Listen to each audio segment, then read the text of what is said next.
ISKCON एक विदेशी संस्था है।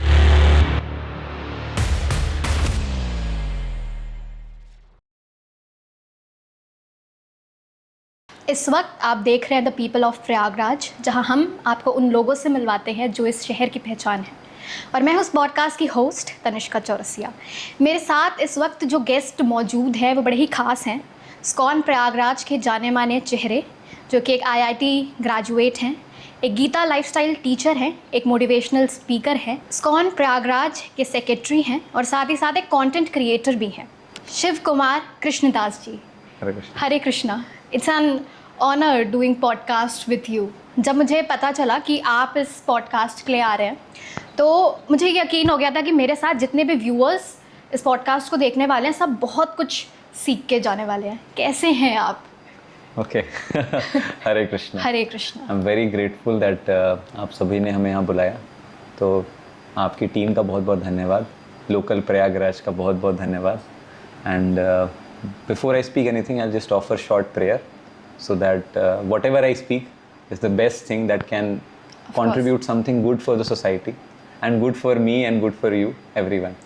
Om Agyantimirandhasya Jnananjanashalakaya Chakshuः Unmilitam Yena Tasmai Shri Gurave Namaः Mukam Karoti Vachalam Pangum Langhayate Giram Yat Kripatamaham Vande Shri Guru Dintaranam. हरे कृष्ण। हरे कृष्णा। ये जो question आपने पूछा हम कैसे हैं, there's a very funny thing, you know, I remember कि एक बार एक हॉस्पिटल में एक पेशेंट था and he was having lot of, उसके यहाँ पे नस में कुछ डला हुआ, यहाँ पे कुछ डला हुआ, एंड सडनली समवन आस्क्ड कैसा है and he was like I am fine. So in general what happens is in the world there are lot of मतलब issues that people are facing, so still somehow mentally they feel that they are fine, although it's a sometimes some people say अच्छा attitude भी है, but I can tell about me whenever someone asks me this question कैसे हैं आप, so I'll say happily struggling to do whatever I'm trying to do in my life, so like that. Thank you Tanishka. Thank you so much. मेरा सबसे पहला सवाल आपकी journey से related है कि कैसे एक IIT ग्रेजुएशन से लेके स्पिरिचुअल जर्नी में आना और उसके बाद इस्कॉन तक का सफ़र कैसा रहा? ओह, तो ये जर्नी वाला प्रश्न तो लंबा हो सकता है, but one thing was there, एक चीज़ हमेशा से थी कि आप देखेंगे भारत की विशेषता ये है कि भारत में बचपन से कुछ ऐसे संस्कार दिए जाते हैं लोगों को, बच्चों को, जहाँ पर उनको उनके कल्चर से अगर जुड़ने का मौका मिलता है तो वो एक्सप्लोर करना चाहते हैं, जानना चाहते हैं। तो मेरे बचपन में भी मुझे काफ़ी अच्छे संस्कार मिले मेरे फैमिली से, और मुझे याद है मेरे स्कूल में भी बहुत अच्छे संस्कार मिले थे। मैं एक DAV स्कूल से पढ़ा हूँ, तो हम यज्ञ करते थे एंड एवरीथिंग, एंड हाँ, वेस्टर्न म्यूज़िक भी सुन लिया था उस समय, ये सारी चीज़ें थी। और एक ऐसा समय आता है जो मैं सारे जो टीनेजर्स जो देख रहे हैं उसको बताना चाहता हूँ उनको कि पेरेंट्स जो बताते हैं हम उनके रिबेल बनते हैं कुछ समय के लिए, कि जो भी पेरेंट्स बता रहे हैं या जो भी हमारे बड़े लोग बता रहे हैं, पता नहीं वो इतने मैच्योर नहीं है, कुछ जनरेशन गैप आ गया है। तो ये चीज़ काफ़ी मैंने देखी थी और मेरे साथ भी हुई थी, ऐसे नहीं है, ऐसा नहीं है। मेरे घर वाले एक समय जब मैं क्लास 10th में, क्योंकि अच्छा पढ़ाई में अच्छा था, सब कुछ कर चल रहा था, बढ़िया चल रहा था, तो उसके बाद फिर आया कि जब पेरेंट्स बोलने लगे बहुत कि ऐसे रहो, तो फिर लगा ऐसा क्यों रहना है, और कोई रीज़न नहीं है, कोई एजुकेशन नहीं, ऑल्दो कल्चर है हमारे यहाँ पे, लेकिन कोई एक मतलब एक एक्सप्लेनेशन नहीं है, कोई एजुकेशन नहीं है, तो वो मिसिंग था। तो इसीलिए मैंने को लगा कि पता नहीं, ये बोल तो ठीक ठाक रहे हैं लेकिन मैं करूँगा नहीं, ये फॉलो नहीं करूँगा। और उसके बाद फिर IIT में सिलेक्शन हो गया। फिर हम आए जब यहाँ पे, काफ़ी प्रार्थना किया था शिव जी से कि बनारस में भेजिए। IIT गुवाहाटी में मिलने वाला था, बोला नहीं उधर नहीं जाना है मुझे, दूर हो जाएगा घर से, बनारस इज़ गुड। बनारस में जब आए तो बनारस के घाटों को घूमा, सब कुछ एक्सप्लोर किया, कॉलेज में नया। उसके बाद मैं इस्कॉन टेम्पल गया। एक्चुअली इस्कॉन टेम्पल हमारे वहीं पास में इस्कॉन टेम्पल है, वहाँ जब मैं गया तो भगवद गीता मिली मुझे, और भगवद गीता घर में भी पहले भी मैंने पढ़ी थी, वही भगवद गीता, उसको पढ़ा, टेम्पल जाना थोड़ा और स्टार्ट किया, और कुछ इंटरेस्टिंग वहाँ पे एजुकेशनल सेशंस हो रहे थे, वो बहुत इंपॉर्टेंट थे। फिर मेरे फ्रेंड्स थे, उन सबको भी मैंने बोला अरे बड़ा अच्छा भगवद गीता बेस्ड सेशंस हो रहे हैं, क्योंकि कैसा है ना, भगवद गीता एक ऐसी मिस्ट्री बुक है कि पूरे दुनिया में हर व्यक्ति, एवरीवन इज लाइक अरे यार ये क्या लिखा है इस किताब में, है ना। अभी रिसेंटली मुझे पता चला कि इस्कॉन ने पूरे देश विदेश में, पूरे ऑल ओवर दुनिया में more than 70 crore Bhagavad Gita distribute की। 70 करोड़ भगवद गीता। तो भगवद गीता सब लोग जानना चाहते हैं, लेकिन कोई ऐसा कोई प्रॉपर तरीका नहीं है पढ़ने का, और खुद से पढ़ रहा था तो बोर हो जा रहा था। तो मुझे एक मेरे मेंटर मिले, उन्होंने अच्छे से पढ़ाया, and then I started learning, I started taking interest. और फिर पढ़ाई के साथ साथ पैरेलली थोड़ी सेवाएं करना और थोड़ा और इस्कॉन में इन्वॉल्व होना, वो सब चीज़ें हमने शुरू की। और फर्स्ट टाइम 2017 में मैं अपने मेंटर जो मेरे थे, वो खुद NIT से ग्रेजुएट हैं, अच्युत मोहन दास प्रभु जी। वो मेरे सबसे बड़े इंस्पिरेशन हैं, और मेरे एक तरह से बोल सकते हैं कि मेरे रथ के अर्जुन कृष्ण वही हैं, मेरे रथ के असली सारथी वही हैं।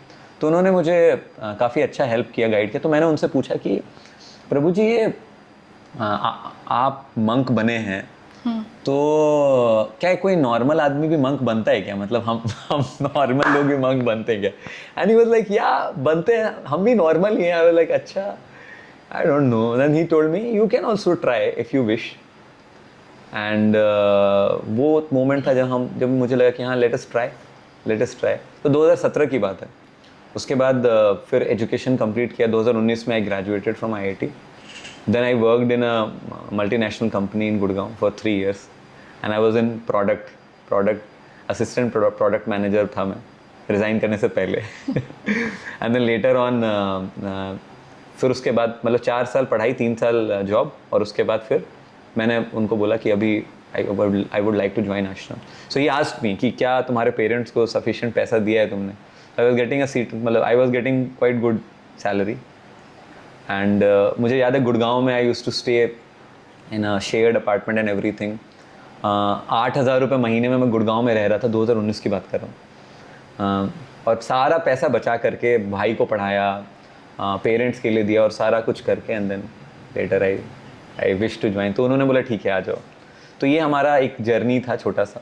But I would say you know sometime people ask me where is the turning point in your life, but I always tell them that there is never a turning point. There always is a turning line.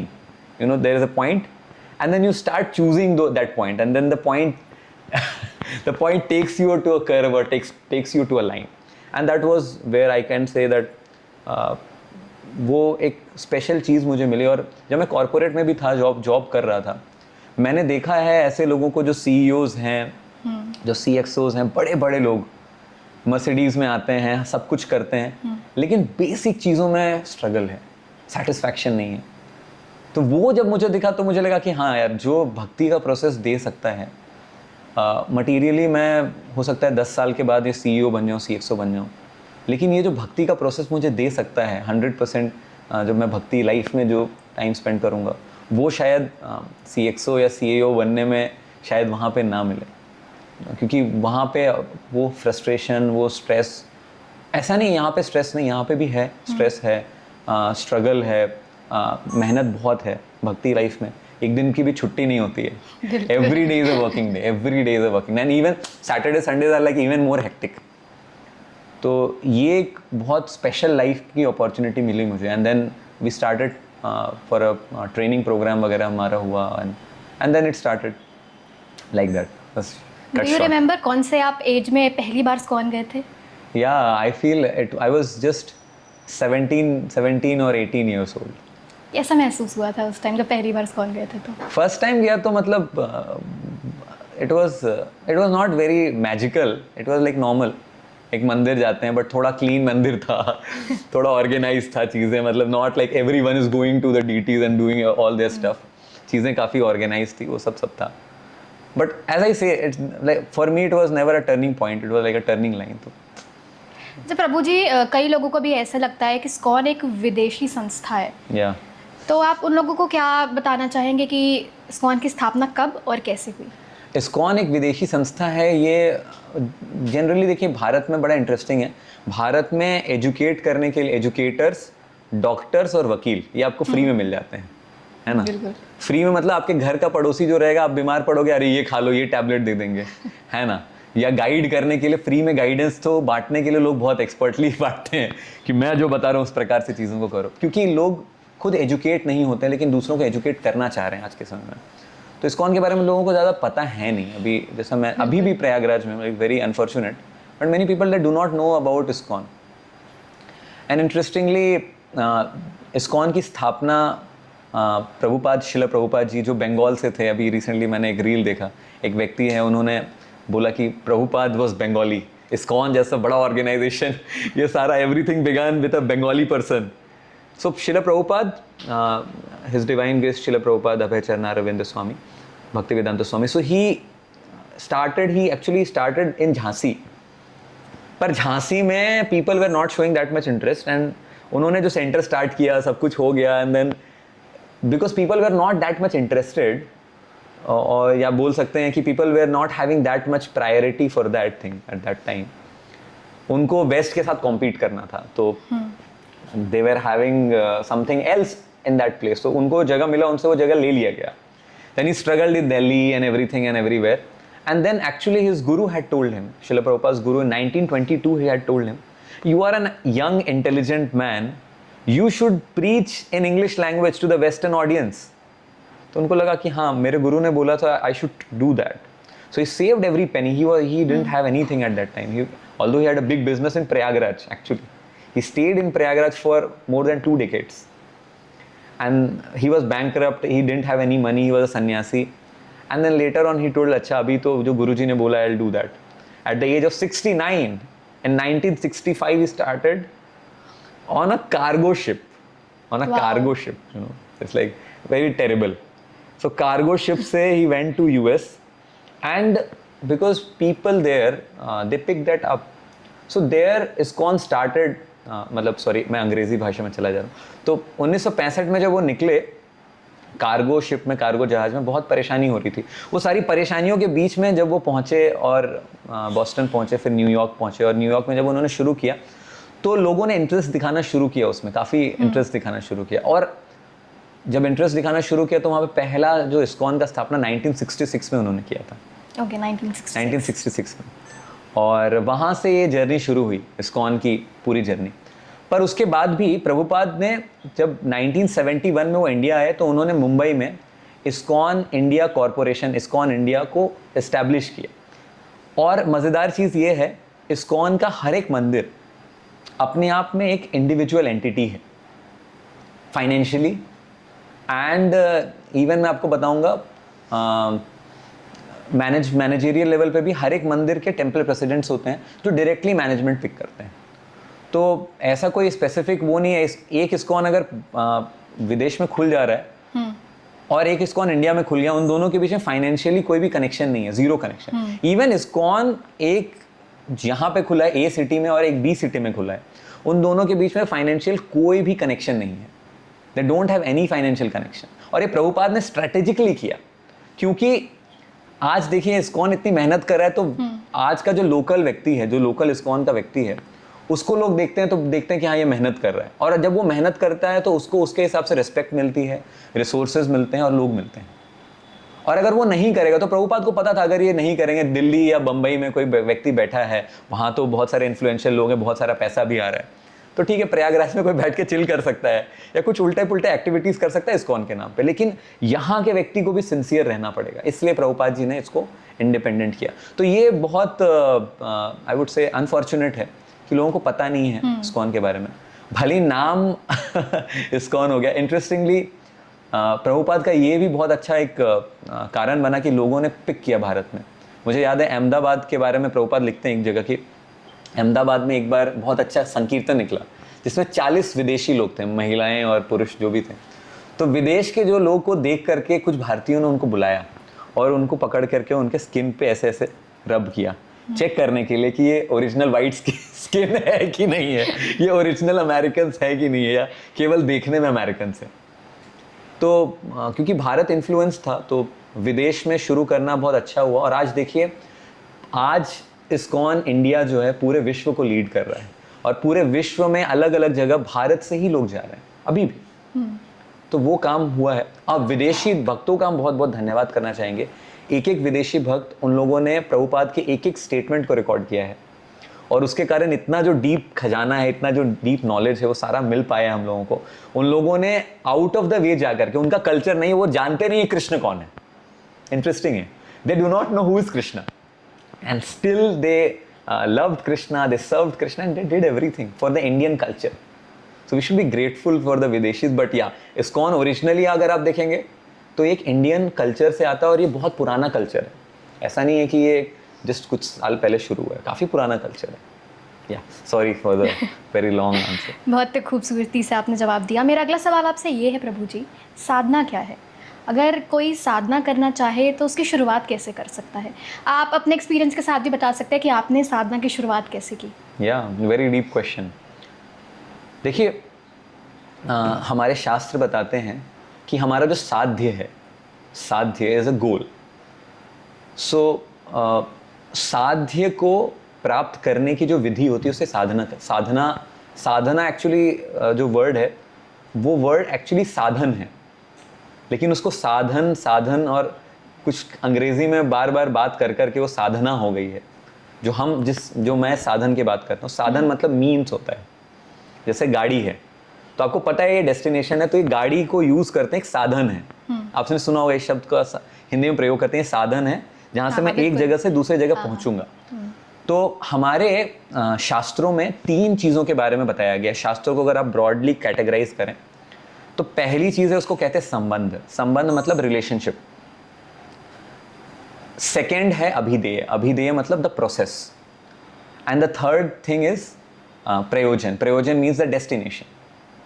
तो संबंध मतलब basically relationship, कुछ आपको पता है कि ये मेरा कनेक्ट, जैसे आप एग्जांपल देता हूँ, आपको पता है कि मेरा और भगवान का क्या कनेक्शन है। फिर आपको पता है कि हाँ, मेरा जो गोल है वो क्या है। मेरा गोल है भगवान के साथ अपना जो कनेक्शन है उसको बहुत डीप करना। हमारा जो फिलॉसफी है उसमें बताते हैं भगवान के साथ परफेक्ट प्रेम जब हम अटेन करते हैं, मतलब बोल सकते हैं फुल मैनिफेस्टेशन में जब कृष्ण प्रेम मैनिफेस्ट होता है, ये हमारा गोल है। और उसको कंप्लीट करने का एक प्रोसेस है, वो अभिधेय है। तो हमारे गौड़िया वैष्णव परंपरा में बताया गया है जो अभिधेय है वो बहुत सिंपल है, बहुत मुश्किल नहीं है। और वो जो अभिधेय है वो बहुत ईजी है, एक छोटा बच्चा भी कर सकता है।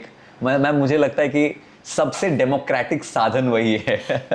Everyone can do it, even you don't need to be 18।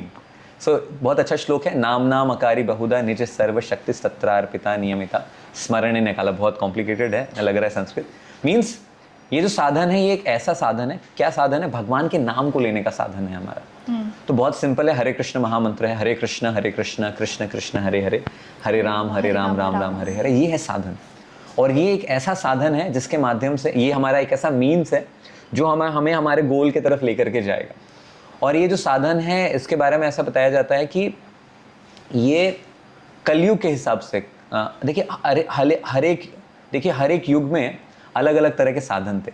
ऐसा बताया जाता है, कृते ध्यायते विष्णु त्रेतायाम यजतो मखे द्वापरे परिचर्यायाम कलौ तद्धरि कीर्तनात्। यानी सत्य युग में जो साधन होता था वो होता था भगवान के ऊपर जाके मेडिटेट करना। और मैं कई बार बताता हूँ, मेरे नॉर्मल टॉक्स में भी बताता हूँ कि आज के टाइम में you go to Himalayas, try to meditate and all, वो करना मतलब it's just to think that it's very difficult. And even if you try to do that, you don't know, some terrorists might catch you and they might shoot. Sorry to do that. But there are difficulties. There are wild animals. You can't just sit or meditate. आज आप 5 minute ऐसे बैठेंगे, प्रयागराज के मच्छर आपको उठा के ले जाएंगे। बारिश का मौसम आ रहा है। It's very difficult to meditate. Meditate internally on the super soul, ऐसा बताया जाता है। Very difficult. So the second level, then they told that okay, do yajna. So yajna, we do Narsimha yajna every day. So it costs us around 2 kilos of ghee. आज बिलोना घी जो gold के price पर मिल रहा है apparently. अब 2 kilo सोचिए आप यज्ञ में डालेंगे, how much it costs? It's quite costly. 30 days a month, and you calculate the cost. Like you will be bankrupt. अगर आप वो करेंगे तो काफ़ी मुश्किल है उसको एक साधन के रूप में करना। थर्ड द्वापर युग में बताया गया कि you go to temple and do deity worship. But आज के टाइम में आप देखें, आज के युग में कैसा है, it's very difficult. Traffic jam ही आपके यहाँ लग जाए, इस्कॉन यहाँ पे मतलब प्रयागराज में, तो आप इस्कॉन की तरफ आने में आप बोलेंगे कि पता नहीं यार कहाँ आप कौन मंदिर जाएगा, ठीक है आज थोड़ा फ़ोन पे दर्शन कर लेते हैं भगवान के, like that. So to go to the temple is also very difficult. What to speak of मंदिर जाना ही इतना मुश्किल है, तो मंदिर में जाकर के पूजा वगैरह करना तो इट्स इवन मोर डिफिकल्ट. तो इसीलिए हम कलयुग के जो जीवात्मा हैं उन सब के लिए भगवान ने कृपा करके बोला देखो यार इतना कॉम्प्लिकेटेड नहीं करते हैं, simply chant Hare Krishna and very attentively try to speak the mantra and try to listen to the mantra. तो एक साधन है. दूसरा साधन है शास्त्र अध्ययन. हम लोग बताते हैं फॉर्मूला ABCDE फॉर्मूला.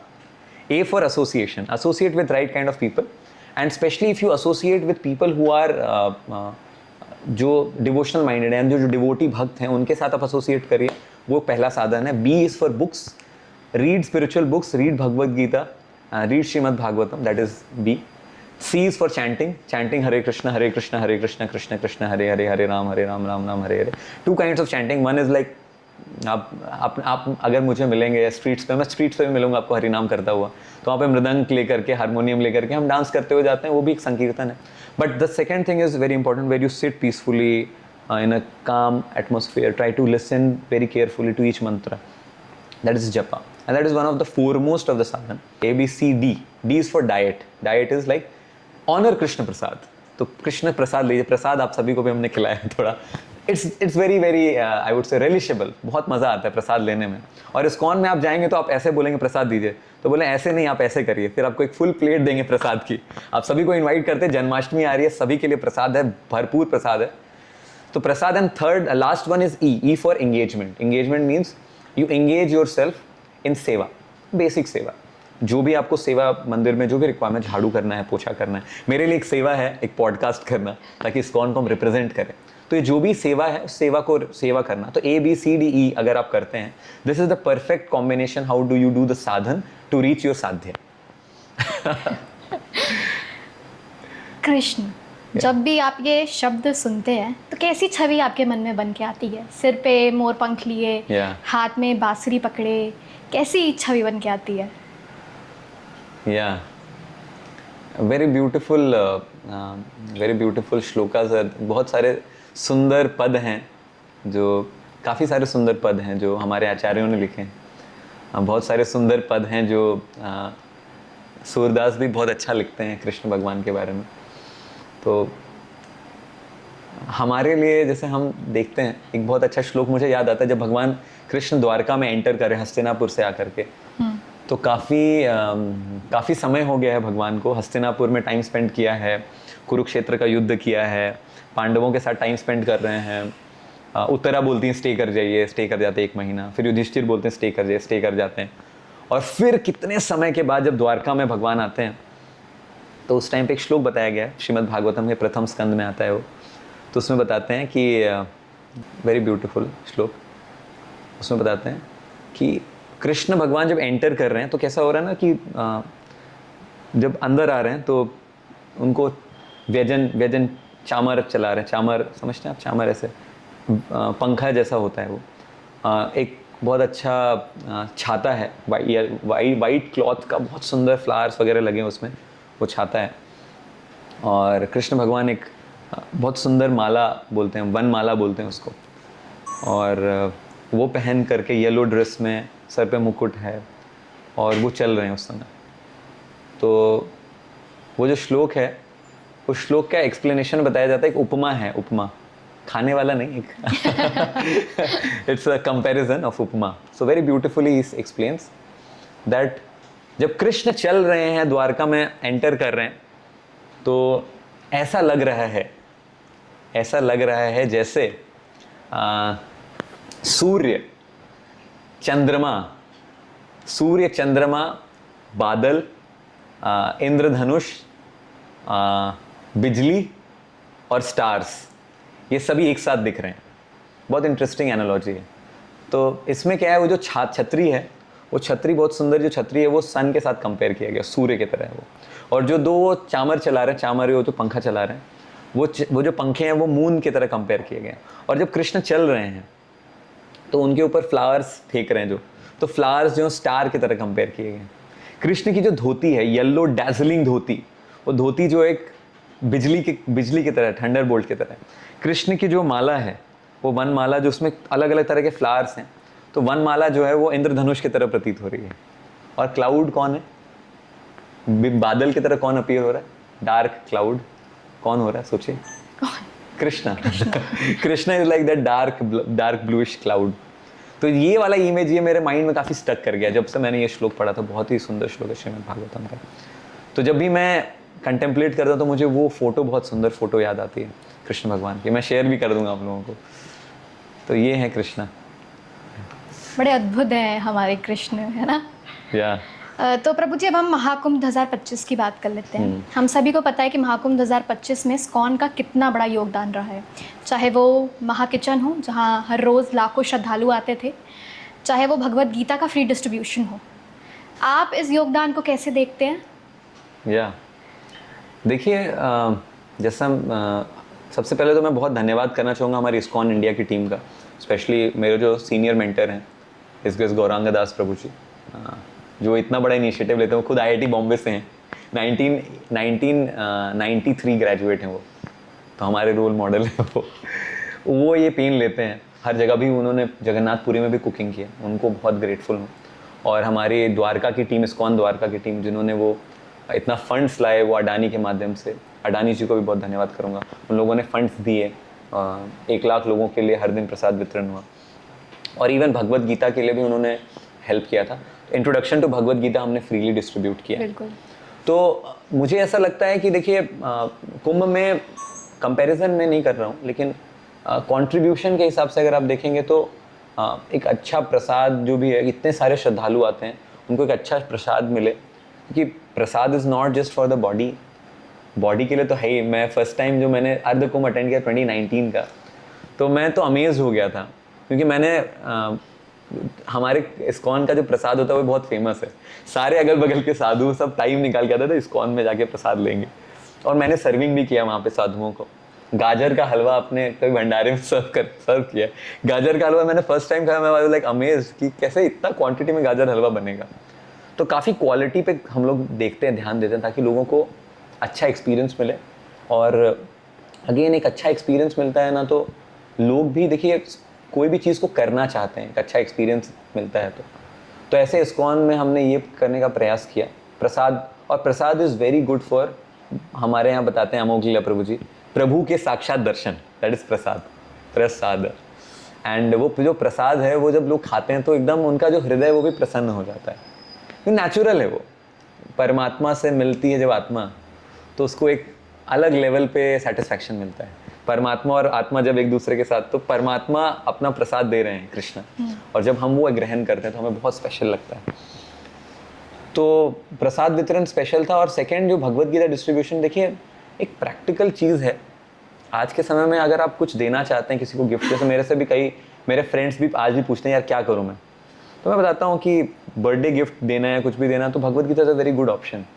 कई लोग मेरे यहाँ पे कुछ लोग बोलते हैं झगड़ा तो नहीं हो जाए, झगड़ा नहीं होगा, इसको नहीं पढ़ोगे तो झगड़ा होगा। That is like that. So Bhagavat Gita is such a special thing that we wanted. हम सब चाहते थे कि जितने लोग हैं, जितने के लिए भी हमारी कैपेसिटी है, हर व्यक्ति को मिले और उनके जीवन में। हमारे आचार्य बताते हैं, ये जो भगवत गीता है, हमारे जो सीनियर वो बताते हैं, Bhagavad Gita is like a time bomb. व्यक्ति बोले बाप रे, ये क्या कंपेरिजन कर दिया आपने भगवत गीता को टाइम बॉम्ब के साथ। देखिए कैसा है, अगर वो व्यक्ति पढ़ेगा तो उसका लाइफ ट्रांसफॉर्म हो जाएगा, या उसके लाइफ में एक धमाका होगा जिसमें बदलाव हो जाएगा, उसको कुछ बदलाव हो जाएगा। लेकिन अगर उसके लाइफ में बदलाव नहीं हुआ तो उसके घर में पड़ी रहेगी। और पढ़ी भगवत गीता अगर किसी ने पढ़ी तो उसके जीवन में कुछ ना कुछ ट्रांसफॉर्म आएगा, और कभी ना कभी वो फटेगा। कभी ना कभी किसी ना किसी क्यूरियस व्यक्ति ने, जैसे आपके यहाँ पे Bhagavad Gita as it is मैं देख पा रहा हूँ वहाँ पे रखी हुई एग्जैक्टली, तो कोई ना कोई व्यक्ति एक बार उठाएगा, एक बार देखा क्या है इसमें, और उसके लाइफ में कुछ उसको ऐसा मिलेगा जहाँ से लाइफ में ट्रांसफॉर्मेशन का जो मैंने बताया ना टर्निंग पॉइंट मिलेगा उसको, वो चूज़ करेगा तो टर्निंग लाइन भी बन जाएगी वो। तो वो इसलिए हम भगवत गीता डिस्ट्रीब्यूशन करते हैं। और मैं बहुत बहुत धन्यवाद करना चाहूँगा इतने सारे डोनर्स का, जिन्होंने वो पॉसिबल किया हमारे लिए कि भगवत गीता हम डिस्ट्रीब्यूट कर सकें, इतना ओपनली डिस्ट्रीब्यूट कर सकें लोगों के लिए। तो ये मुझे लगता है एक सोल ट्रांसफॉर्मिंग जर्नी की शुरुआत होती है इससे। और अभी हो सकता है भले ही व्यक्ति उस समय उतना सीरियसली ना ले, लेकिन कभी ना कभी कोई ना कोई किसी ना किसी जगह पे ज़रूर लेगा। आपका एक्सपीरियंस कैसा था महाकुंभ का? अमेजिंग। मेरा एक्सपीरियंस जो था, मेरे फ्रेंड जो मेरे साथ आए हैं, हम दोनों लोगों की सेवा थी बोट की सेवा। तो जितने श्रद्धालु आ रहे थे उन सभी श्रद्धालुओं को बोट की सर्विस प्रोवाइड करना, उसमें मैं लगा हुआ था। और मुझे लगता है 10,000 से ज़्यादा लोगों को हमने बोट से अब, क्योंकि इस्कॉन आप देखेंगे, इस्कॉन मंदिर बहुत ही स्पेशल लोकेशन पे था। एयरपोर्ट से जस्ट 30 मिनट्स, कोई जाम नहीं।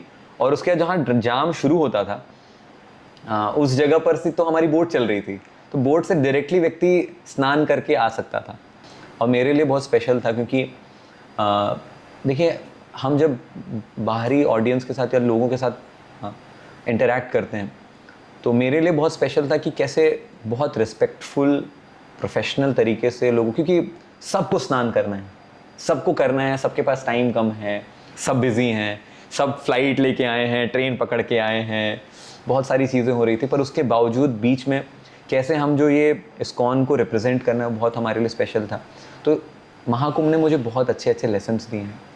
और मुझे लगता है सबसे बड़ा जो लेसन मुझे दिया है महाकुंभ ने, वो है लेसन ऑफ ह्यूमिलिटी।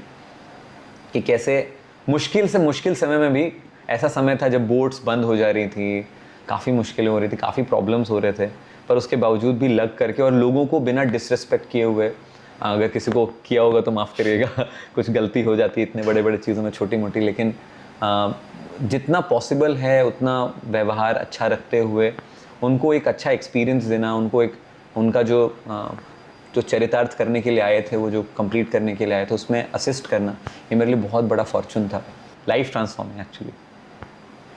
सर, हमने साधु संतों को कहते हुए सुना है कि राधा राधा नाम का जाप करना चाहिए। मतलब इस्कॉन की तरफ से अक्सर हरे रामा हरे बोल ये सुनने को मिलता है। या राधे राधे क्यों नहीं? नहीं, राधे राधे हम तो कहते हैं, राधे हाँ राधे कहते हैं, बट ज़्यादा तौर पे अगर हम बात करें तो ज़्यादा ये सुनने को मिलता है। बिल्कुल। देखिए कैसा है, अंडरस्टैंड दिस थिंग, ऐसा नहीं कि हम राधे राधे नहीं बोल सकते, राधा राधा हम नहीं बोल सकते, लेकिन कैसा होता है ना, बहुत सिंपल सी चीज़ है। जैसे आपको मैंने बताया था साधन के बारे में, तो आप अलग अलग एजुकेशनल बोर्ड्स होते हैं, राइट, अलग अलग एजुकेशनल बोर्ड्स होते हैं। तो कोई व्यक्ति यूपी बोर्ड से पढ़ रहा है, कोई व्यक्ति सीबीएसई से पढ़ रहा है, और सीबीएसई से जब पढ़ते हैं तो सिलेबस अलग होता है, यूपी बोर्ड से पढ़ते हैं तो सिलेबस अलग होता है। और हो सकता है कि सामने वाले का सिलेबस भी सही हो और आपका सिलेबस भी सही हो, लेकिन आपको जिस क्लास में जो बताया जा रहा है या आपको आपके सिलेबस में जो चीज़ है उसको आपको फोकस उस पर करना चाहिए। तो इसको कहते हैं संप्रदाय निष्ठा। तो हमारे संप्रदाय में हमारे आचार्यों ने हमें हरे कृष्ण महामंत्र दिया है, हमें बताया गया है कि कैसे ये जो हरे कृष्ण महामंत्र है, और ये हरे कृष्ण महामंत्र जो है वो परफेक्ट है। बहुत सारे उपनिषदों में इसका वर्णन किया गया है, राधा तंत्र में इसका वर्णन किया गया है, राधा तंत्र में इसका वर्णन किया गया है हरे कृष्ण महामंत्र का। और जो हरे कृष्ण महामंत्र उसमें राधा रानी नहीं है, ऐसा नहीं है, जो हरे हैं वो राधा रानी ही है।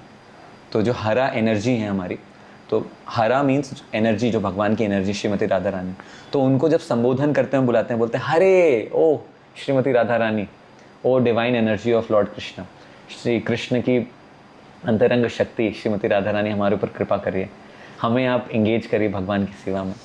अगर हम मतलब we are not against Radha Rani हम राधा रानी के अगेंस्ट में नहीं है कि हम राधे राधे, लेकिन हमारी संप्रदाय निष्ठा है वो, कि हमको हमारे गुरुओं ने बताया है, हमारे आचार्य ने बताया है, तो हम उसको फॉलो करेंगे अच्छे तरीके से।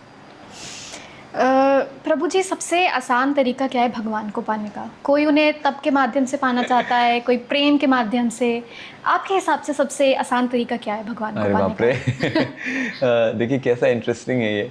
मेरे हिसाब से मैं क्या बताऊं, जो हमने सुना है पढ़ा है हमारे संप्रदाय में, हमारे आचार्यों ने बताया, वो मैं बता सकता हूँ। लेकिन कलयुग के हम सभी को चाहिए चीप एंड बेस्ट DIY जहाँ पे सब कुछ इजीली अवेलेबल हो, मिले।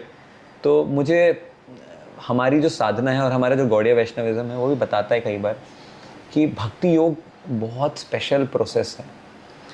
एग्जाम्पल आता है कि इट इज़ लाइक, जैसे मैंने आपको बताया ना साधन का, तो साधन हमारा हो सकता है कि साइकिल हो, साइकिल पे हम जा रहे हैं। इमेजिन आपको कश्मीर जाना है या इमेजिन आपको बेस्ट है वृंदावन जाना है आपको, लेट अस टेक कि वृंदावन जाना है, साइकिल से जाना है, कितना मुश्किल होगा राइट, ड्राइव करना इतना दूर पैदल चल करके, फिर रुकेंगे, खाने का अरेंजमेंट करना पड़ेगा एंड एवरीथिंग, काफ़ी मुश्किल होगा। भक्ति का जो प्रोसेस होता है उसमें कैसा होता है कि आपको काफ़ी हेल्प मिलता है। तो भक्ति के प्रोसेस के बारे में बताया गया है, भक्ति में भगवान के ऊपर डिपेंडेंसी काफ़ी होती है और हम भगवान के ऊपर डिपेंड करते हैं कि भगवान आप कृपा करिए हमारे ऊपर। जो बाकी प्रोसेसेस हैं वो सब प्रोसेस भी अच्छे हैं, लेकिन कई बार वो प्रोसेस बहुत मुश्किल, बहुत डिफ़िकल्ट हो जाते हैं। स्पेशली जैसे तपस्या करना है, तो मैंने आपको बताया ना कई बार प्रैक्टिकल ही नहीं होता है वो। मतलब आज के समय में आप बोलेंगे कि आप ठंडे पानी से स्नान करिए ठंडी के समय पे, वही में लोगों की सर्दी खांसी निकलना शुरू हो जाए, छींक करके आपको गाली देंगे, लोग बोलेंगे इनके कारण ये हो गया। तो वो प्रैक्टिकल नहीं हो पाता है कई बार लोगों के लिए। और बाकी ज्ञान, और आज हमारे मुझे याद है जब मैं आईआईटी में था तो सेमेस्टर भर पढ़ाई नहीं होती है, मतलब सॉरी फॉर बीइंग ऑनेस्ट, लेकिन कुछ पूरे सेमेस्टर की जो पढ़ाई होती है, मतलब क्लासेस हम लोग सब जाते हैं, वो सब ठीक है, लेकिन आपको बहुत सीरियसली उस तरह से पढ़ते हुए स्टूडेंट्स केवल एग्ज़ाम की एक पहले रात हम सभी लोग पढ़ते हैं, और वो सारा पढ़ करके, मुझे याद है कुछ ऐसी चीज़ें होती है, सब पूरा होता है और उसका पूरा याद कर लेते हैं, क्योंकि इंटेलिजेंट लोग होते हैं। मुझे एक बार याद है मैंने पूरा डायग्राम ऐसा कुछ याद कर लिया था, सिंबल्स भी याद कर, मुझे पता भी नहीं था क्या है वो। और उस सब्जेक्ट में आप लिखिए 90 पार मार्क्स आ जाते हैं, लोग तेज होते हैं। आपको अगर प्रोफेसर से हेल्प मिले तो बेस्ट है। प्रोफेसर आपको बताते हैं कि हाँ ये सब इंपॉर्टेंट क्वेश्चन हैं, इंपॉर्टेंट सब चीज़ें हैं, और ये अगर हम पढ़ते हैं, ये अगर हम ये सब चीज़ें पढ़ते हो तो ईजी होता है हमारे लिए काफ़ी। तो भक्ति में आपको वो हेल्प मिलता है, भक्ति में आपको वो भगवान से हेल्प मिलता है। मतलब इवन आज के समय में नॉर्मल अपनी किताबों को पढ़ने का लोगों के पास टाइम नहीं है। ये एग्जांपल मैं बता रहा था कि लोग कई बार पढ़ते पढ़ाई शुरू करते तो नींद आने लगती लोगों को। तो ज्ञान योग से और बहुत सारा शास्त्र अध्ययन करके और एनालिसिस वगैरह करने का इतना टाइम नहीं है आज के समय में। भागती दौड़ती ज़िंदगी है और पता नहीं आज के समय में कौन सी डिजीज़ आ जाए, कब आ जाए, पैंडेमिक हो जाए, कुछ हो जाए, बहुत सारी चीज़ें अनसर्टेन हैं। तो ऐसा प्रोसेस चाहिए जो ईजी हो, फास्ट हो और काम करे। तो भक्ति योगा एक ऐसा प्रोसेस है जो मेरे रियलाइजेशन में हमने उसको फॉलो किया, तो इसलिए हम बता रहे हैं आपको।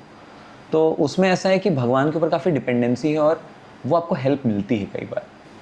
अब प्रभु जी इस्कॉन प्रयागराज की बात करते हैं। हम सभी ने देखा है कि पिछले कई वर्षों में इस्कॉन प्रयागराज ने एक दिव्यता भव्यता, चाहे वो सेवा हो, एक बड़ा स्थान प्राप्त किया है। चाहे वो प्रभुपाद घाट हो, वहाँ की यमुना आरती हो, और चाहे वो गेस्ट हाउस हो जो डिवोटीज़ के लिए बनाया गया है। इसके अलावा और क्या क्या प्रयागराज इस्कॉन योगदान दे रहा है प्रयागराज के लिए? Wow, thank you for that question, very elaborate answer कर सकता हूँ मैं, लेकिन शॉर्ट में करूँगा। सबसे पहले अगर आप यमुना आरती नहीं आए हैं तो आपको यहाँ आना चाहिए। प्रयागराज इस्कॉन मंदिर में बहुत सुंदर यमुना आरती होती है। Every Sunday you must come for Yamuna aarti. और अगर आप लोग भी नहीं हैं, आप सभी लोगों को आना है, बहुत सुंदर यमुना आरती हम करते हैं। एक्चुअली इसकी स्टोरी शुरू होती है प्रभुपाद घाट की जो स्टोरी है, और ये पूरी स्टोरी है, ये कुंभ के जस्ट पहले हम लोगों ने, कुंभ के 1.5-2 साल पहले से काफ़ी मेहनत किया हम लोगों ने। तो ऑल्दो हम लोग, हमारी टीम थी, लेकिन काफ़ी मेहनत कर करके चीज़ों को हम लोग ले करके आए, और तब जा करके जो भी आज हम सेवाएं प्रदान कर पा रहे हैं। और उसमें मुझे लगता है हमारे बहुत सारे फ्रेंड्स और बहुत सारे सीनियर्स का भी बहुत बड़ा योगदान है। स्पेशली मेरे एक फ्रेंड है जयप्रकाश प्रभु, अभी जगन्नाथ प्रेम प्रकाश प्रभु नाम हो गया, और उनको काफ़ी सारे गवर्नमेंट ऑफिशियल्स ने काफ़ी हेल्प किया। उसके माध्यम से उन्होंने प्रभुपाद घाट बोला कि हम बनारस के 80 घाट की तरह आप उसको वो कराएंगे, एक्सपीरियंस कराएंगे। और इस्कॉन मंदिर में अगर आप जाएं तो देखिए कैसा है ना, एक ओवरऑल थिंग है, हर चीज़, हर व्यक्ति के लिए सब कुछ फैसिलिटीज़ हैं उसमें। तो जैसे सबसे बेसिक जो है, आपको कभी भी आप जाएंगे तो वहाँ पे प्रसाद वितरण होता है, और हर शाम में आज भी इस्कॉन प्रयागराज कम से कम 1000 लोगों को प्रसाद वितरण करता ही है। खिचड़ी प्रसाद हो, हलवा प्रसाद हो, हर शाम आपको प्रसाद वितरण होगा। उसके अलावा बहुत सुंदर दर्शन है, आरती है। हम सभी बाहर निकलते हैं संकीर्तन के लिए, अलग अलग गलियों में। मैंने एक रेजोल्यूशन लिया था कि प्रयागराज की हर गली में जा करके, हर मेजर स्ट्रीट पे जाके कि मुझे कीर्तन करना है। तो काफ़ी हमने संकीर्तन किया है। फेस्टिवल्स हम ऑर्गेनाइज कर रहे हैं जहाँ पे लोगों को एक्सपोजर मिले उनके सनातन कल्चर से, उनके ड्रामास के माध्यम से, सिंगिंग के माध्यम से, परफॉर्मेंसेस के माध्यम से। और हमारा जो प्रोजेक्ट है अभी इस्कॉन प्रयागराज को, उसमें 3 चीज़ें हैं, गंगा, यमुना एंड सरस्वती, ये 3 चीज़ें हैं उसमें मेनली। तो जो गंगा प्रोजेक्ट है वो हमारी फैसिलिटीज़ हैं, क्या हम फैसिलिटीज़ प्रोवाइड करते हैं। तो फैसिलिटीज़ में गेस्ट हाउस है जहाँ पे लोग आके स्टे कर सकते हैं और बहुत ही सुंदर है, मतलब जी, आई मैंने कैन टेल देखा है, यू बहुत जो सुंदर व्यू है। आपको मिलेगा और जो ब्यूटी है उसकी बहुत ही अच्छी है। उसके अलावा एक हमारा सात्विक वेजिटेरियन रेस्टोरेंट है, बहुत ही अमेजिंग। अब वो रेस्टोरेंट चेन पूरे ऑल ओवर वर्ल्ड है, गोविंदास के नाम से फेमस है। तो वहाँ पे आपको नॉर्मल फूड भी मिल जाएगा, लेकिन आपको चाइनीज़ चाहिए, आपको इटालियन चाहिए, आपको कॉन्टिनेंटल चाहिए, आपको टिपिकल छोले कुलचे चाहिए, आपको छोले भटूरे चाहिए, गोलगप्पे चाहिए, सब कुछ मिलता है वहाँ पे। एंड एवरीथिंग इज सात्विक, everything is made with best of the hygiene, very good standards. उसके अलावा वहाँ पे फैसिलिटीज़ हैं, हॉल्स वगैरह हैं, ताकि लोग अपने कुछ फंक्शंस कर सकें, क्योंकि लोगों का भी इच्छा होता है, इतना अच्छा स्पेस देखते हैं। तो मैनी पीपल अप्रोच मी कि Prabhu ji, one lady approach me and she said to me, Prabhu ji क्या मैं अपनी शादी इस्कॉन से करवा सकती हूँ? I was like yeah okay, let me ask. And we give that facility also because many people want to have. अब वो वृंदावन नहीं जा सकते शादी के लिए, उतना लक्ष्मी नहीं है, तो इस्कॉन टेम्पल में उनको डिवोशनल एटमोसफियर मिलता है। उसके अलावा तो ये गंगा की फैसिलिटीज़ हमारी हो गई, जहाँ पे हम उस तरह की फैसिलिटीज़ प्रोवाइड करते हैं। दूसरी फैसिलिटीज़ है हमारी सरस्वती के माध्यम से हम एजुकेशनल प्रोग्राम्स करते हैं। तो हमारी 12 अकेडमीज़ हैं, उन 12 अकेडमीज़ के माध्यम से अलग अलग चीज़ों में हम एजुकेशन और अवेयरनेस प्रोवाइड कर रहे हैं। तो पहली जो 6 हमारी अकेडमीज़ हैं, उन 6 अकेडमीज़ में अलग अलग सेक्शन ऑफ सोसाइटी, यानी छोटे बच्चे के लिए हमारे पास PWS है, प्रहलाद वीकेंड स्कूल। उसके बाद हमारे संस्कृति है जो थोड़े टीनेजर्स हैं। उसके बाद हमारे पास हमारे यूथ्स के लिए है, यूथ मतलब जो यूथ से मतलब टीनेजर के बड़े हो गए, तो लड़कियों के लिए अलग बैच है, लड़कों के लिए अलग बैच है। फैमिलीज़ के लिए प्रोग्राम होता है हमारे यहाँ। और उसके बाद ओल्ड जो पीपल है उनके लिए हमारे पास विदुर संघ है। तो ये 6 ऐसे अकेडमीज़ हो गए और 6 हमारे पास अकेडमीज़ है जो कल्चरल अकेडमीज़ हैं। और थर्ड प्रोजेक्ट है हमारा यमुना का जो प्रोजेक्ट है वो है डिवोशनल, प्योर डिवोशनल प्रोजेक्ट। तो डिवोशनल प्रोजेक्ट में हमारे जो डिवोशनल एलिमेंट्स हैं, जैसे भगवान की विग्रह सेवा है, भगवान के लिए झूलन सेवा है ना, भगवान के लिए कुकिंग करना है, यमुना आरती है। उसके अलावा जो अंदर के जो डिवोटीज़ हैं उनके लिए भगवद गीता की ट्रेनिंग करनी है, उनके लिए श्रीमद् भागवतम की ट्रेनिंग करनी है। तो ये है, तो ये गंगा, यमुना और सरस्वती के माध्यम से एक अद्भुत संगम होता है, संगम नगरी प्रयागराज में। और बड़ा सुंदर कल्चरल प्रोग्राम भी होता है हर संडे। इस्कॉन मंदिर में एक्चुअली आप देखेंगे तो पूरे विदेशों में भी हमारे इस्कॉन के बहुत, पोलैंड में है फेस्टिवल ऑफ इंडिया करके एक सेलिब्रेट करते हैं। 3 दिन का फेस्टिवल है जहाँ पूरे यूरोप से लोग आते हैं। इंद्रद्युम्न स्वामी महाराज हैं वो करते हैं। अमेरिका में आप देखेंगे तो फेस्टिवल ऑफ कलर्स है, फेस्टिवल ऑफ इंडिया है, फेस्टिवल ऑफ जॉय, ये सारे अलग अलग नाम से इस्कॉन करता है। कल्चर के लिए इस्कॉन काफ़ी फेमस है और हमारे पोशाक के लिए भी। प्रभु जी, मैंने गौर गोपाल दास जी की एक किताब पढ़ी थी, life's amazing secret. Oh amazing, बड़ी सुंदर किताब है। अच्छा। और उसमें मैंने एक बात पढ़ी थी, उन्होंने कहा था कि हमारी ज़िंदगी गाड़ी के 4 पहियों की तरह है, जो कि है रिलेशनशिप, हेल्थ, करियर और स्पिरिचुअल। तो मेरा सवाल आपसे ये है कि अगर कोई इन चारों को बैलेंस करके चलना चाहता है तो वो कैसे कर सकता है? देखिए, ये चारों चीज़ें ना आप देखेंगे फाउंडेशनल लेवल पे बहुत इंपॉर्टेंट है हमारे लिए। मैं देखता हूँ ये 4 हमारी रिक्वायरमेंट्स एक्चुअली मैं देखता हूँ। जैसे करियर है तो हमारा रोटी कपड़ा मकान का है, it's a very basic requirement. अगर वो नहीं हो पाएगा तो हमारे लिए ना मतलब हम बाकी कोई भी कार्य नहीं कर पाएंगे, वो काफ़ी मुश्किल है करियर। दूसरा है रिलेशनशिप। देखिए, रिलेशनशिप भी बहुत महत्वपूर्ण है। पूरे दुनिया की सबसे बड़ी जो रिसर्च हुई, सबसे longest standing research Harvard University ने किया था, जहाँ पे पता किया था कि what is the most important element in longevity और in health of any person. तो the prime element was relationship, मतलब रिश्ते बहुत इंपॉर्टेंट होते हैं। करियर हो गया, रिलेशनशिप हो गया, स्पिरिचुअलिटी, एक और आपने हेल्थ बताया था। Health is like physical. अब कैसा है, गाड़ी है तो हम, प्रभुपाद बताते हैं, बहुत अच्छा एग्जाम्पल है। तो एग्जाम्पल ऐसा है कि हम शरीर नहीं, हम आत्मा हैं, है ना। तो हम वैसे हैं जैसे कार, हमारा शरीर एक कार के समान है और हम जो है वो कार के ड्राइवर के जैसे, ठीक है। तो इसलिए ड्राइवर का ध्यान भी देना बहुत ज़रूरी है, लेकिन इंटरेस्टिंगली कार का ध्यान देना भी ज़रूरी है। है कि नहीं? कार की भी थोड़ी मतलब डेंटिंग पेंटिंग सब होती रहनी चाहिए, सर्विसिंग होनी चाहिए, पेट्रोल डलवाना चाहिए। तो ये चारों बहुत बेसिक फैक्टर्स हैं। दुनिया में 3 फैक्टर्स को तो लोग समझते हैं, रिलेशनशिप्स को समझते हैं, करियर को समझते हैं, हेल्थ को भी समझते हैं। आज के समय लोग बहुत हेल्थ कॉन्शियस भी हैं। स्पिरिचुअलिटी को लोग नहीं समझते, तो स्पिरिचुअलिटी के बारे में हम थोड़ा ज़ोर ज़ोर से बोलते हैं अब इसको बैलेंस करने के लिए जैसे हमारे आचार्य बताते हैं, उसके हिसाब से मैं बताऊँगा आपको। सबसे महत्वपूर्ण चीज़ है, अगर आप देखेंगे एक साधक के लिए भी, हम भक्ति विनोद ठाकुर बताते हैं, first primary important thing is health. Health बहुत इंपॉर्टेंट, क्योंकि अगर आपका हेल्थ अच्छा नहीं है तो बाकी चीज़ें हम नहीं कर पाएंगे।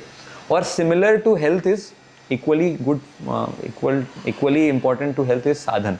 जो भी हमारा स्पिरिचुअल साधन है बहुत इंपॉर्टेंट है, क्योंकि अगर वो साधन के साथ भी हम कॉम्प्रोमाइज़ बहुत ज़्यादा करते हैं तो फिर हम स्पिरिचुअल आदमी नहीं रहते। लेकिन भक्ति विनोद ठाकुर उसको डिवाइड करते हैं, तो एक बहुत प्रैक्टिकल एक्सप्लेनेशन वो बताते हैं कि अगर आपका पूरा दिन है तो उस पूरे दिन को आप 3 पार्ट में डिवाइड करिए इक्वली, 8 8 8, ठीक है? 8 8 एंड 8। तो 8 8 8 क्या है? 8 जो है दैट इज़ फॉर हेल्थ, ठीक है? 8 इज़ फॉर हेल्थ। हेल्थ मतलब सोना चाहिए आपको, एक्सरसाइज करना चाहिए, सही खाना खाना चाहिए एंड एवरीथिंग। जो नेक्स्ट 8 है वो आता है आपका जॉब को लेकर के, करियर को लेकर के, वो आपका है, वो नेक्स्ट 8 है। और जो थर्ड 8 वो बताते हैं, वो थर्ड 8 है स्पिरिचुअलिटी। तो 8 8 8 hours every day we should bucket करना चाहिए, ताकि हम टाइम दे सकें, तीनों को इक्वल टाइम दे सकें। और वीकेंड्स जो हैं, आपका संडे जो है, संडे में specially we should focus on relationships. मतलब स्पेशली अगर कोई फैमिली मैन है तो बहुत फोकस करना चाहिए। मतलब इवन जैसे अभी मैं रिसेंटली एक व्यक्ति से मिल के आ रहा था, तो वो काफ़ी बता रहे थे कि हमारे बच्चे को भक्त बनना चाहिए, होना चाहिए। तो मैंने उनको बताया कि देखिए, भक्त उसको बनना है, हो सकता है वो 10 साल के बाद भी बन जाए, है ना, 10 साल के बाद भी बन जाए, लेकिन आपके साथ जो रिलेशनशिप उसकी रहेगी, आपके साथ जो प्रेम का संबंध रहेगा, उससे वो एक बेटा बनेगा सबसे पहले। और आपका बेटा है तो वो जो प्रेम का संबंध है, वहाँ से फिर बाद में आप उसको भक्त बनाना चाहते नहीं जाना, आप उसको बताइए, आप उसको ऑप्शन दीजिए, and if is happy he can pick that up. तो ये बहुत अच्छा बैलेंस है, जहाँ पे आप 8 8 8 में डिवाइड करें, रेस्ट करें प्रॉपरली 8 घंटे। ऐसा नहीं बता रहा हूँ कि वीक डे है तो उसमें घर पे फैमिली में टाइम स्पेंड नहीं करना चाहिए। We should spend time with specially the near and dear once.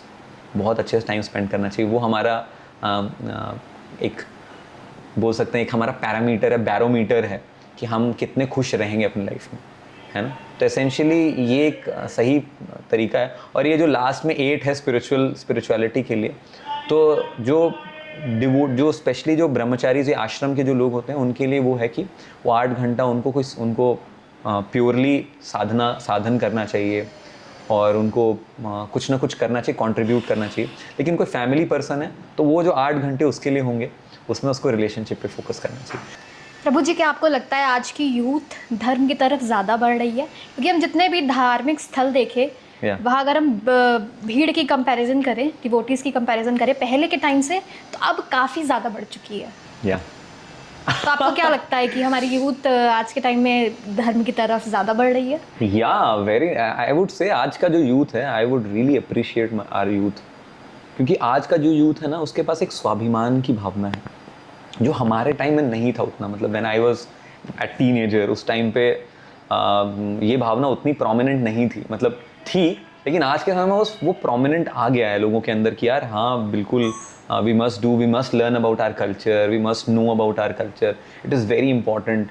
और आज का youth, I am very very very proud of our youth of today, because they question, they ask, they are seeking guidance, they are trying to read the Gita, and they are trying कि कैसे हम और self improvement की तरफ चले जाएं।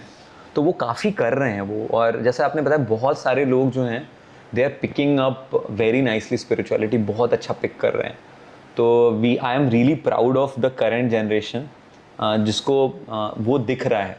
And I would say only glitch one thing और only concern is, कई बार ये जो लोगों का ये जो होता है, it should not become like a trend कि पहले there was bell bottoms, then there was like tight jeans, उस तरह का नहीं होना चाहिए कि अरे अभी जो मौसम है वो थोड़ा भक्ति वाला है, and then you know after some time maybe some other influential person is speaking something and then people are going towards that thing.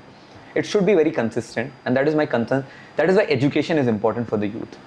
इसके बाद मैं पूछना चाहूँगी प्रभु जी, प्रेमानंद महाराज जी की एक बात कभी कुछ दिन पहले बड़ी वायरल हो रही थी, जब उन्होंने बात बोली कि आज के टाइम में 100 लोगों में सिर्फ 2 या 3 लड़कियां ही पवित्र बची हैं। अरे बाप रे ये क्वेश्चन आपने मेरे से पूछ लिया। ओके। और उसके बाद हमारी यूथ इस पर बड़ी भड़की, कुछ लोगों ने उनसे माफ़ी मांगने के लिए भी कहा, और बाद में हालांकि ये भी पता चला कि ये जो बात थी उन्होंने सिर्फ लड़कियों के लिए नहीं, मेल्स के लिए भी कही थी। आपका इस पे क्या पर्सपेक्टिव है? क्या यूथ का भड़कना सही था? देखिए कैसा है, बहुत इंटरेस्टिंग है ये। हमारा जो कल्चर है ना, मतलब हमारा जो भारतीय कल्चर है, भारतीय कल्चर में कुछ चीज़ों के बारे में बताया गया बहुत क्लियरली। कुछ प्रिंसिपल मैं बताऊँ, देखिए कैसे पर्सन स्पेसिफिक नहीं बोलूँगा, मैं प्रिंसिपल बताऊँगा क्या प्रिंसिपल है। वैदिक जो प्रिंसिपल है वो एक ऐसे सोसाइटी के बारे में देखता है, ऐसे सोसाइटी के बारे में सोचता है जो काफ़ी स्टेबल हो काफ़ी, और इसीलिए वैदिक पर्सपेक्टिव जो है वो ये कहता है कि जो भी रिलेशनशिप्स होते हैं ना, actually relationship are not just कि relationship are there for a long time, हमारे माइंड के ऊपर और हमारे कॉन्शियसनेस के ऊपर काफ़ी लंबा इफेक्ट करते हैं। Recently one girl, I just met one girl day before yesterday, she came to me and she was talking about she had a very tough time. She had some physical ailment, physical issue उनको हो गया था, mentally कुछ issue हो रहा था उनको, and the prime reason was in her teenage she was in a relationship, very abusive relationship, physically abusive relationship। तो हमारा जो आज का समय का जो यूथ है, उनको मतलब उनके पर्सपेक्टिव्स हैं कुछ, लेकिन थोड़ा उसको भी थोड़ा और ओपन करना चाहिए। इस चीज़ को काफ़ी सेंसिटिवली और थोड़ा ओपन करके समझेंगे तो काफ़ी अच्छे समझ पाएंगे। अगर आप भी सुन रहे हैं, with all due respects and with an open mind सुनिए कि relationships are very very long lasting in our life. हमारे फैमिली में किसी व्यक्ति ने क्या हमारे साथ किया था, कैसे डील किया था, वो हमारे माइंड में बहुत रहता है। Even a friend, a person whomever we meet like that. So ये बहुत इम्पॉर्टेंट है when we begin a relationship और when we go deeper in a relationship to understand that it is not that कि ये बस अभी के लिए है, it is a long term thing. It will last there for my entire life. It is a chapter in my book and that you cannot delete it. You can't just अभी आपने shift delete कर दिया, fully delete, ऐसा नहीं होता है। So Vedic scriptures for the particular kind of Vedic society, this thing was very clearly told that a sexual relationship, especially when he was talking, Premanand Maharaj was talking, that was about a sexual relationship. कि whenever there is a sexual relationship, especially sexual relationship outside marriage and sexual relationship before marriage, it is considered to be something which is detrimental to the society in general. अगर आप देखेंगे भी society के अंदर भी, तो आज आप केस स्टडीज उठा सकते हैं, पूरे न्यूज़ के केस स्टडीज आप उठा सकते हैं। Relationships wherever there were sexual relationships outside marriage, they ended up in severe crime. And मैं एक दो चीज़ों की बात नहीं कर रहा हूँ, you can take it very seriously. सावधान इंडिया है, क्राइम पेट्रोल है, और अपना सर दर्द कराने के लिए आप 50 ऐसे शोज देख सकते हैं जिसमें a majority of the issues were because of such kind of things, where such kind of relationships. And I was recently reading a report where it is said that in that report more than 30% of corporate employees, they have an extramarital affair. And look, I am from मैं एक typical Indian उस तरह के family से हूँ, लेकिन मैं बहुत वेस्टर्न इन्फ्लुएंस और वेस्टर्न चीज़ें मैंने देखी है। So when we talk about all these things in a short term or for a short term pleasure or I would say for a short term point और for just one's own perspective कि मेरी freedom है क्या नहीं है, we do not see from a bigger social perspective which is very viable. आज वही society में हम रहेंगे, कल रहेंगे, हमारे बच्चे रहेंगे उसी सोसाइटी में, हमारी पूरी फ्यूचर जनरेशन रहेगी उसी सोसाइटी में. तो देखिए, अगर कोई व्यक्ति इस चीज़ को पॉइंट आउट कर रहा है, ओके, द फिगर और द नंबर, 1% और 2-3, इट्स क्वाइट डिबेटेबल.